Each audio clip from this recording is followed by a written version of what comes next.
देशाचे पंतप्रधान आदरणीय नरेंद्रजी मोदी साहेबांच्या नेतृत्वाखाली देशामध्ये आणि महाराष्ट्रामध्ये युतीचं राज्य यावे यासाठी महाराष्ट्राचे मुख्यमंत्री आदरणीय एकनाथजी शिंदे साहेब यांच्या नेतृत्वाखाली महाराष्ट्रामध्ये सुद्धा ज्या विधानसभेच्या निवडणुका आहेत त्या निवडणुका सुद्धा युतीच्या तिन्ही पक्षाच्या युतीच्या माध्यमातून आपण लढायचे आहेत आणि त्यासाठी महाराष्ट्राच्या युतीमध्ये कोर कमिटीमध्ये तसा एक ठराव झाला की जी विधानसभेची निवडणूक आहे ज्या ज्या पक्षाचा तिथे आमदार असेल त्या पक्षाच्या सिटिंग सीट असेल त्या पक्षाच्या सिटिंग सीटला त्या पक्षाच्या उमेदवाराला तिथे उमेदवार द्यायचे असं ठरलं आणि त्यानंतर कोकणामध्ये रायगडमध्ये अलिबाग मुरुड विधानसभा मतदारसंघाची सीट ही शिवसेनेच्या वाट्याला, कर्जत खालापूरची सीट ही शिवसेनेच्या वाट्याला, महाड कोल्हापूरची सीट ही शिवसेनेच्या वाट्याला आली, उरण पनवेल आणि पेण ह्या 3 सीट बीजेपीच्या वाट्याला गेल्या, श्रीवर्धन मसला ही सीट राष्ट्रवादीच्या वाट्याला गेली। हे सर्व चालू असताना हे सर्व नेते मंडळ आणि पक्षाच्या युतीच्या धर्माप्रमाणे हे सर्व कोर कमिटीने डिक्लेअर केल्यानंतर सुद्धा या दोन्ही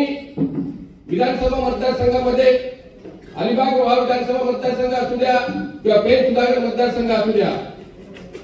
या दोन्ही विधानसभा मतदारसंघामध्ये जे माकडचाले चालू आहेत मग तो पेणचा भोईर असू द्या किंवा अलिबागचा भोईर असू द्या भारतीय जनता पार्टीचे रवी पाटील हे पेणचे आमदार आहेत आणि अलिबाग विधानसभा मतदारसंघाचे महेंद्र शेठ आमदार आहेत। परंतु तिथे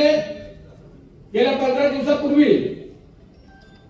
प्रसाद भोईर म्हणून त्या मतदारसंघाचे अध्यक्ष होते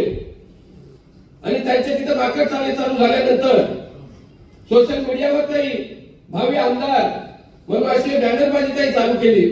आणि त्यानंतर बीजेपीच्या भारतीय जनता पार्टीच्या नेते मंडळाच्या लक्षात आल्यानंतर प्रसाद भोईर यांची पदावरून हकालपट्टी करून त्यांना घरी बसवले। त्याचप्रमाणे अलिबाग मुरुड विधानसभा मतदारसंघात सुद्धा छोटा भोईर हा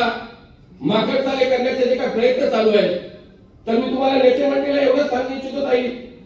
की जे आपले नेते मंडळी कोर कमिटीमध्ये आहेत त्या नेते मंडळीला सांगा की 2-2.5 महिन्यामध्ये निवडणुका आहेत आणि त्या निवडणुका हा मतदारसंघ शिवसेनेच्या वाट्याला आल्या असताना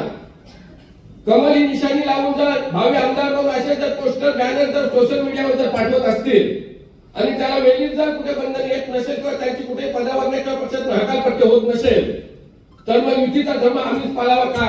कारण पेण विधानसभा मतदारसंघात सुद्धा शिवसेनेची 40,000 मतं आहेत। हे सुद्धा जर अलिबाग विधानसभा मतदारसंघामध्ये जर असले माकड चाले करत असतील तर ते सुद्धा आम्ही शिवसैनिक खपून घेतले जाणार नाही। मग आम्ही सुद्धा भारतीय जनता पार्टीच्या वाट्याला आलेला पेण विधानसभा मतदारसंघ आहे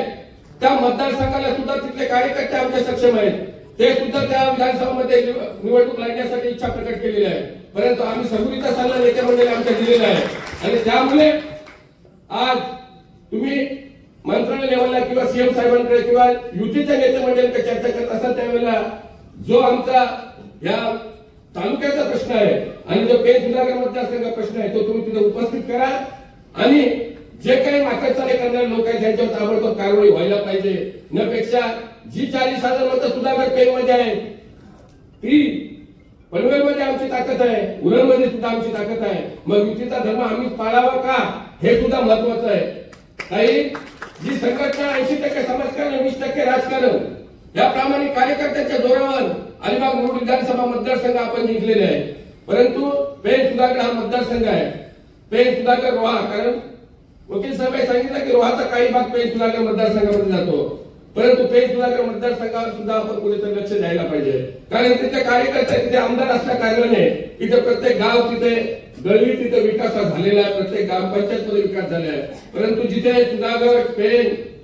रोहा या ठिकाणी आपल्या पक्षाचा आमदार नसल्या कारणाने तिथे सुद्धा जास्तीत जास्त निधी देऊन तिथे सुद्धा पक्ष मजबूत करण्यासाठी आपण सर्वांनी प्रयत्न करायला पाहिजे।